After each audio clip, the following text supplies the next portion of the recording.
Yo, yo, what's up? What is up, everybody? And I want to talk to you a little bit about this last week, the last 2 days, actually. I, myself, and my two business partners, Kent Clothier and Sean Terry, had an incredible 2-day grind and grow boot camp. For some of you watching this video, listening to this audio, you guys were there, which is awesome. For some of you, you were not. And I actually was able to bring my entire team in, my entire business, to my business partner, Eddie, down to my operations managers, to my personnel managers, to my acquisition managers, to my lead managers, my personal assistant. I brought absolutely everybody into that room to help you systemize and show the systems that we use in our business. But there were some big takeaways because we also allowed the people in the room to get up on what we call a hot seat. And that hot seat allows them to actually be able to talk about their business and what is a priority to them and what they are doing good, and then also where they need help. And so I want to give you guys 3 pieces of advice that I took away from this actual meeting that was really crucial and critical to everyone in that room. And the first piece of advice I can give you is do what makes you happy. There's a lot of opportunity out there. There's a lot of things you can be doing. There's a lot of jobs you can be getting. There's a lot of businesses you can be starting. But you need to really find what makes you happy. Because if it doesn't make you happy, no matter how much money it brings you, you're not going to be able to feel that happiness, and you're not going to enjoy doing it. Even if you make $1 million by you not enjoying doing it, you're not even playing at the highest level. You're not going to be able to play at the highest level because you simply don't enjoy doing it. And that you could use that in any area of your life. But if you're going to go out there and work every single day, and so much of our lives are based around your day-to-day work, God, for God's sakes, go do what makes you happy. This is your life. You only have one life. This is not practice, right? You only got one shot at this. And so if you're going to choose to do anything, and it is your choice, do something that makes you happy. Do something that you're going to be love doing, that you do not have to dread Mondays, that you don't have to look forward to Fridays. One thing that I pride my life on, the businesses that I've built, is I never dread coming into work Monday. In fact, I don't even, get excited about Friday because I typically work on Saturdays.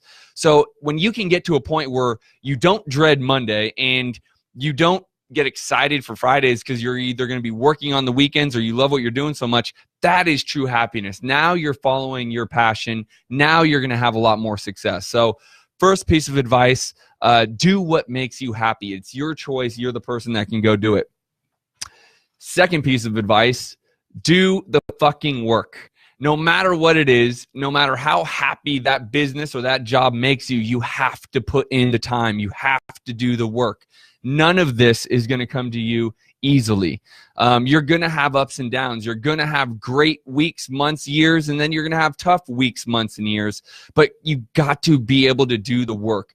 Focus on the process. Don't focus on the results. Because if you keep focusing on the process, you're going to continue to work. You're going to continue to do the actions that need to be taken for you to get where you need to be. Again, whether it's a job or a business that you're starting, or if you're a real estate investor, you need to focus on doing the work. Too often, a lot of people think, oh man, I tried this one marketing strategy. It didn't work, so I gave up. That's not doing the work, right? Grinding it out. If you don't have a big budget, you got to put forth the time, right? So if you don't have a big budget to start a company, to start marketing, you need to put your time involved and trade your time for dollars on the front end until you can make enough money to spend money growing your business and marketing. So you absolutely have to do the work. Don't be shy from the work. Otherwise, don't go start a business. Don't be an entrepreneur, because it is a lot of work. It's a pain in the ass. There's tough days, and you got to grind it out. Now, the results can be awesome, right? But you need to focus on the processes, not the results. And the third piece of advice that was a really big takeaway for that room is make sure when you are growing, make sure when you are hiring, make sure when you are finding the right partner, you are finding the right person for the right seat. It's great to be able to hire somebody, but if you're hiring someone that doesn't have the operational skills or the management skills and you're hiring them as a manager or an operator, you're just going to be kicking the can down the road. You're never going to be finding the amount of success that you want because they're not going to actually be good at what they're doing. So you need to make sure if you are going to hire or if you are going to talk about a partnership of sorts, make sure you understand what their strengths are and what their qualities are so you can put them into the right seat. Too often I see too many entrepreneurs go out, they want to hire, they just start hiring because they like the person or, you know, they don't want to have to do more interviews, but then they put them in a position that they're ultimately not going to succeed. So they're ultimately not going to get the results that need to be gotten. And so as an entrepreneur, as a business owner, we're going to be discouraged. We're going to be upset. That's us. We need to look at ourselves in the mirror as people, as the owners of the company, that we need to focus on hiring and recruiting good talent and putting them in the right seat so that we can make sure that they flourish to get the results that we want as the business owner.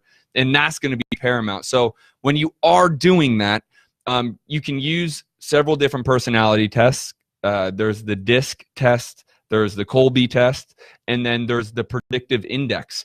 I actually have been leaning more towards the predictive index. It's a better test to find out what really motivates these people or what really helps them to achieve. And, you know, that will help you at least kind of close that gap of whether A, you should hire them, B, whether the person in that role should even stay in that role any longer, or C, if you just need to let them go and go find someone else.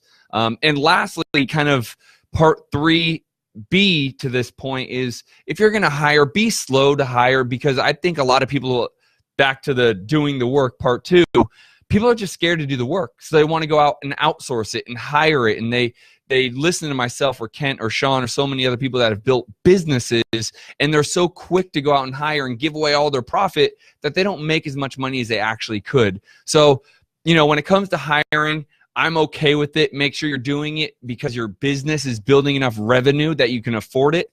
But then also when you do that, make sure you're putting the right person in the right seat so that they can have success and help grow the business. And so that's what I wanted to talk about today on this recording. The event was absolutely awesome. If you missed this last 2-day Grind and Grow event, I hope to see you at the next event here coming up in August, and it will absolutely blow your socks off. So for that, guys, I'm signing off. Peace.